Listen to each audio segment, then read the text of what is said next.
নাগাদ আগুন লাগে। খিদিরপুর বাজারে পুড়ে ছাই একাধিক দোকান। দমকলের 20টি ইঞ্জিন ঘটনাস্থলে পৌঁছে গিয়েছে, আগুন নিয়ন্ত্রণে আনার চেষ্টা করছে। দেখুন একবার কিভাবে আগুন লাগার মুহূর্তের ছবিটা দেখাচ্ছি আপনাদেরকে, কিভাবে দাউ দাউ করে জ্বলতে থাকে আগুন। কালো ধোঁয়ায় ঢেকে যায় পুরো এলাকা। আগুনের গ্রাসে পুরো এলাকা কার্যত ছারখার হয়ে গিয়েছে। একের পর এক দোকানে আগুন লেগে যায়। দমকলের বেশ কয়েকটি ইঞ্জিন প্রথমে পৌঁছয়, কিন্তু আগুন নিয়ন্ত্রণে আনতে যথেষ্ট বেগ পেতে হয়। পরে আরও ইঞ্জিন আসে। এখনো পর্যন্ত প্রায় 20টি দমকলের ইঞ্জিন ঘটনাস্থলে পৌঁছেছে।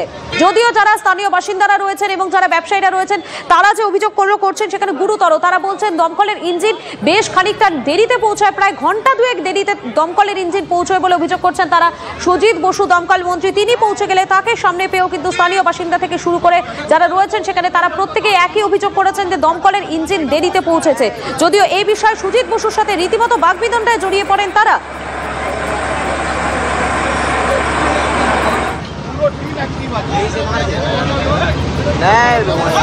नहीं, 1 बजे से लेके 1:10 से कंटिन्यू फोन किया जा रहा है, लेकिन दमकल आया 3 बजे का लगभग। 3 बजने से कुछ मिनट पहले तो आया 2 ठो, इसके बाद फिर 3-4 ठो आया। इसमें से बोल रहा आधा में तो पानी नहीं है। आगे फायर ब्रिगेड के फोन करेছি, नो রেসপন্স। তারপরে আমরা থানাকে ফোন করলাম। থানার ছোট অ্যাডিশনাল ওসি এসছেন 15-20 মিনিট পরে, বলে আমরা তো এসব জানি না কি খবর হয়েছে না হয়েছে। তারপরে ওনারকে যখন জিজ্ঞেস করেছি কি ফায়ার ব্রিগেডের কি রেসপন্স, তো বলে ফায়ার ব্রিগেড আসছে, রাস্তায় আছে। পুরো 1 ঘন্টা ভেতরে ফায়ার ব্রিগেডের একটা গাড়ি ঢুকেছে। পুরো কলাপস হয়েছে পুরো ফায়ার ব্রিগেড, অ্যান্ড পুরো কলাপস আছে গভর্নমেন্টের ফেলিয়ার। এইগুলো দেখুন, আমি একটা কথা বলি, এই কথাগুলো প্রচলিত কথা। শহরে গাড়ি আসতে গেলেও তো সময় জায়গা লাগবে, তো একটা গাড়ি আসতে গেলে সময় লাগবে। তো আমাদের তো ওয়ার্ডগঞ্জ থেকে গাড়ি এসছে, হেড অফিস থেকে গাড়ি এসছে, গার্ডেন নিচ থেকে গাড়ি, যেখান থেকে পাওয়া যাচ্ছে তত গাড়ি চলে এসছে।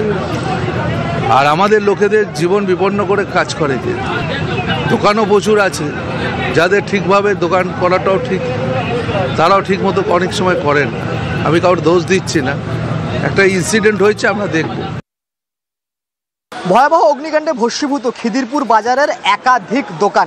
রাত 1টা নাগাদ অগ্নিকাণ্ড ঘটে খিদিরপুর বাজারে। দমকলে খবর দেওয়া হয়। স্থানীয়দের অভিযোগ দমকল বেশ কিছুটা সময় পরে এসছে এবং প্রায় 1000-এর বেশি দোকান এই বাজারে। তার ফলে আগুন দ্রুততার সঙ্গে একটা দোকান থেকে আরেকটা দোকানে পরপর ছড়িয়ে পড়ে। গোটা বাজার একেবারে কার্যত ধ্বংসস্তূপে পরিণত হয়েছে। এখনও প্রায় 5 ঘন্টার বেশি সময় অতিক্রান্ত, এখনও বেশ কিছু দোকানে আগুন জ্বলছে। সেই সঙ্গে পকেট ফায়ার রয়েছে। দমকলের কর্মীরা চেষ্টা করছেন যে সেই পকেট ফায়ার নিয়ন্ত্রণে আনার জন্য। এখনো কিন্তু আগুন দাউ দাউ করে জ্বলছে। এই মুহূর্তে দমকলকে যথেষ্ট বেগ পেতে হচ্ছে, তার কারণ একে ঘিঞ্জি এলাকা, সেই সঙ্গে সরু গলি, তার ফলে এবং যে অগ্নিকাণ্ডের ঘটনা, ভয়াবহ অগ্নিকাণ্ডের ঘটনা ঘটেছে, পরপর একাধিক দোকান, প্রায় 400-র বেশি দোকান ও ভস্মীভূত হয়েছে বলে স্থানীয় কাউন্সিলর জানাচ্ছেন। এবং স্বাভাবিকভাবে ব্যবসায়ীদের মধ্যে ক্ষোভ রয়েছে, তার কারণ দমকলের বিরুদ্ধে মূলত অভিযোগ করছেন তারা, যাতে আগুন আর না ছড়িয়ে পড়ে সেই বিষয়টি নিশ্চিত করছে দমকল। এবং এখন যেখানে যেখানে পকেট ফায়ার রয়েছে সেই সমস্ত পকেট ফায়ারগুলিকেই দমকল নিয়ন্ত্রণ করার চেষ্টা করছে। ক্যামেরা দেবব্রতের সঙ্গে আব্দুল আজিজ, TV9 বাংলা, কলকাতা।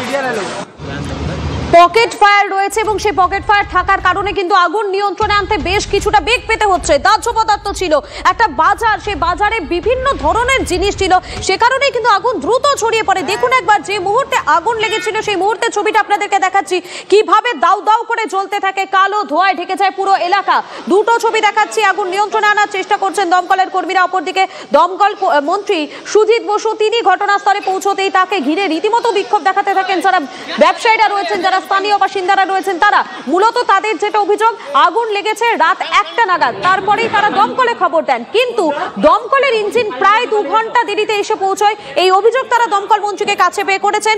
তাদের মূলত যে দাবি, যদি দমকলের ইঞ্জিন সময় মতো এসে পৌঁছতো তাহলে হয়তো এতটা ক্ষয়ক্ষতি হতো না, হয়তো এতটা আগুন গ্রাস করে ফেলতো না।